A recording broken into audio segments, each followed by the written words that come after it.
علیہ وعلی آلہ واصحابہ وبارک وسلم پر درود پاک کے بعد سامعین محترم، آج ہم کچھ لمحے چند لمحے ماں کی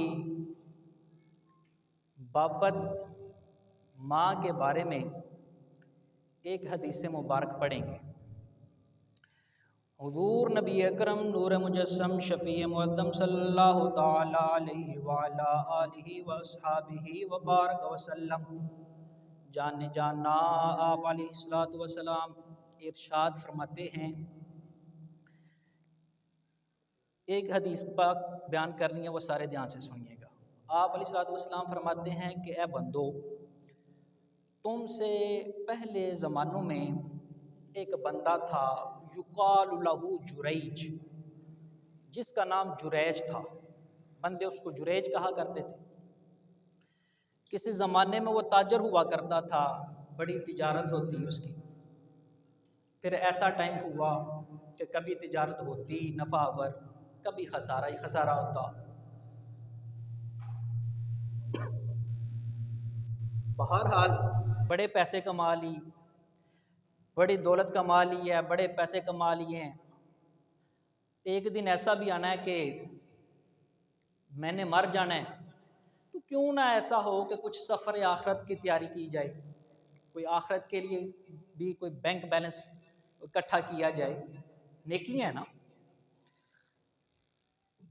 تو جب اس نے یہ سوچا تو اس نے ہر چیز چھوڑ دی، ایک گرجا گھر بنایا۔ چونکہ عیسائی تھا، حضرت عیسیٰ علیہ السلام کے بعد کے زمانے کی بات ہے۔ اس نے ایک گرجا گھر بنایا صرف اپنے لیے، اسپیسیفک، مخصوص۔ اس میں وہ اکیلا عبادت کیا کرتا تھا۔ اس کے جو علاقے کے لوگ تھے وہ اتنے عبادت کار نہیں تھے، نہ اتنے پرہیزگار تھے، نہ زیادہ عبادتیں کرنے والے تھے، نہ اللہ اللہ کرنے والے تھے۔ لیکن وہ بندہ اکیلا وہ اللہ کی راہ پر نکل گیا، گرجا گھر بنایا بڑا خوبصورت سا، اور اس میں اکیلا بند رہتا۔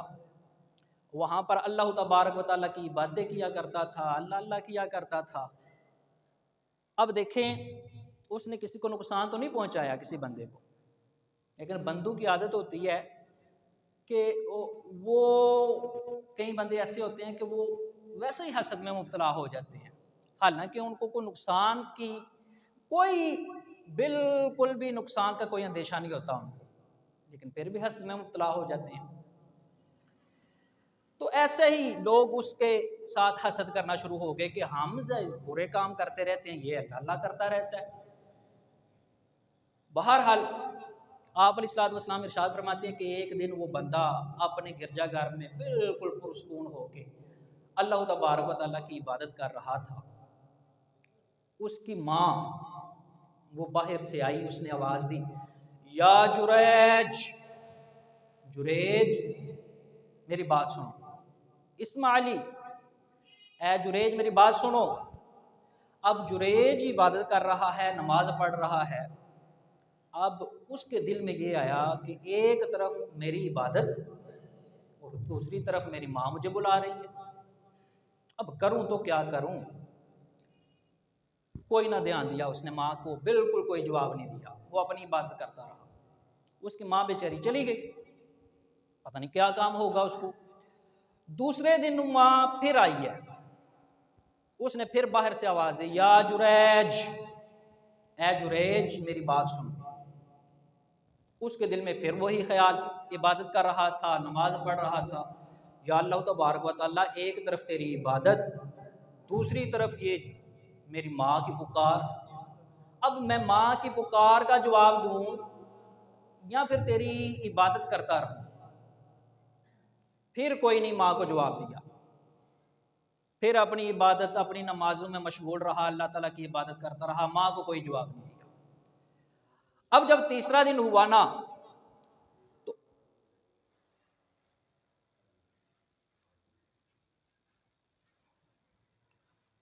تیسرا دن ہوا تو پھر ماں آئی، ماں نے پھر باہر سے آواز دی، یا جریج، اے جریج میری بات سنو، مجھے کام ہے تم سے کوئی۔ اب اس کے ذہن میں دل میں پھر وہی خیال، یا اللہ تبارک و تعالیٰ، ایک طرف تیری نماز اور میں نماز پڑھ رہا ہوں، اور ایک طرف میری ماں کی پکار، اب میں ماں کی پکار کا جواب دوں یہ تیری نماز پڑھتا رہوں؟ اس نے یہ ڈیسائیڈ کیا کہ نماز ہی پڑھتا رہوں، پھر کوئی نہیں جواب دیا۔ اب جب 3 دن ہو گئے تو اس کی ماں سے پھر بد دعا نکل گئی۔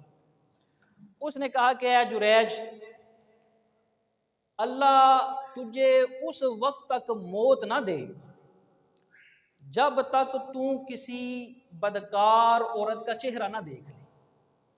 یہ بد دعا دی اس نے، حالانکہ تھا وہ بڑا عابد زاہد عبادت کرنے والا، وہ کسی عورت کو، اپنی ماں کو، ماں ہے نا اس کی، وہ بھی گرجا گھر میں نہیں آ رہی، دوسری عورت تو دور کی بات۔ اب پھر ماں نے جب کوئی بد دعا دی ہے اور پھر آپ علیہ الصلوۃ والسلام سنا رہے ہیں یہ قصہ، تو اس نے پھر اپنا رنگ تو دکھانا تھا۔ اب وقت گزرتا جا رہا ہے، وہ اپنی عبادتوں میں مگن ہے، لوگ اکٹھے ہوئے ہیں، چند جگہ پر بیٹھے ہوئے ہیں، چوک پر اکٹھے ہو گئے ہیں جناب، وہ باتیں کر رہی ہے، دیکھو یار یہ جریج جو ہے یہ نیا کام شروع کر دیا اس نے، یہ باہر ہی نہیں نکلتا، پہلے نکلتا تھا، تجارت کرتا تھا، ہنستا کھیلتا ہمارے ساتھ بیٹھتا تھا، اب یہ صرف گرجا گھر میں رہتا ہے، کوئی اس کو بالکل دنیا کی خبر نہیں ہے، ہو نہ ہو اس کو کسی نہ کسی آزمائش میں مبتلا کریں۔ ابھی یہ بات کر رہے تھے، ایک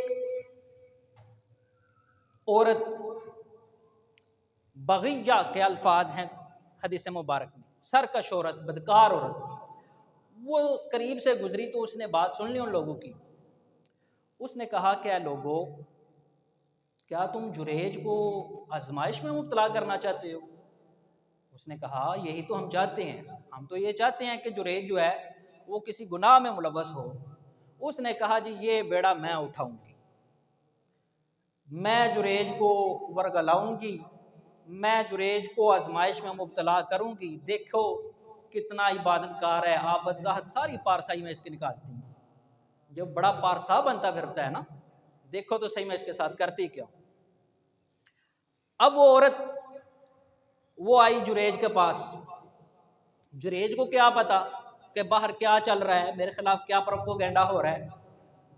وہ جریج کے پاس عورت آئی، حسن و جمال والی تھی، اس نے کہا کہ یا جریج، اے جریج اسماعیلی میری بات سنو، دیکھو میرا حسن، میں کتنی حسین ہوں، دیکھو میرا جمال، میں کتنی جمال والی ہوں، یہاں پر گرجا گھر ہے، اس میں صرف میں ہوں اور تم ہو، اس کے علاوہ کوئی بندہ نہیں ہے۔ یعنی کہ اس نے گناہ کی دعوت دی اس کو۔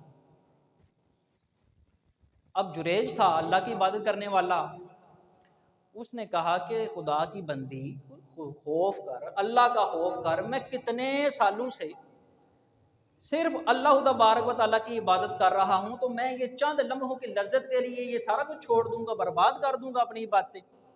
نہیں، نیور ایور، ایسا نہیں ہو سکتا۔ جاؤ جا کر اپنا کام کرو، تمہارے پیچھے میں اپنی باتوں کو رائے گاہ نہیں جانے دوں گی، میری ساری باتیں ایک طرف اور چند لمحوں کی لذت ایک طرف، جاؤ جا کر اپنا کام کرو۔ اب عورت جو ہے اس کو بڑا غصہ آیا کہ میں اتنی حسینہ، میں اتنی جمیلہ، بڑی حسن و جمال والی، اور مجھے جریج نے رد کر دیا ہے، اب دیکھو میں اس کے ساتھ کیا کرتی ہوں۔ اب جریج جو ہے اس کا جو گرجا گھر تھا نا، وہاں پر ایک چرواہا رات کو آ کر گزر بسر کرتا تھا، غریب آدمی تھا اور اس کے پاس کوئی ٹھکانہ نہیں تھا۔ جریج نے کہا کہ تم رات کو آ کر، دن کو بکریاں چرایا کرو، اپنا گزر بسر کیا کرو، رات کرو آ کر میرے پاس تم رات گزار سکتے ہو، اپنی نیند پوری کر سکتے ہو، آرام کر سکتے ہو۔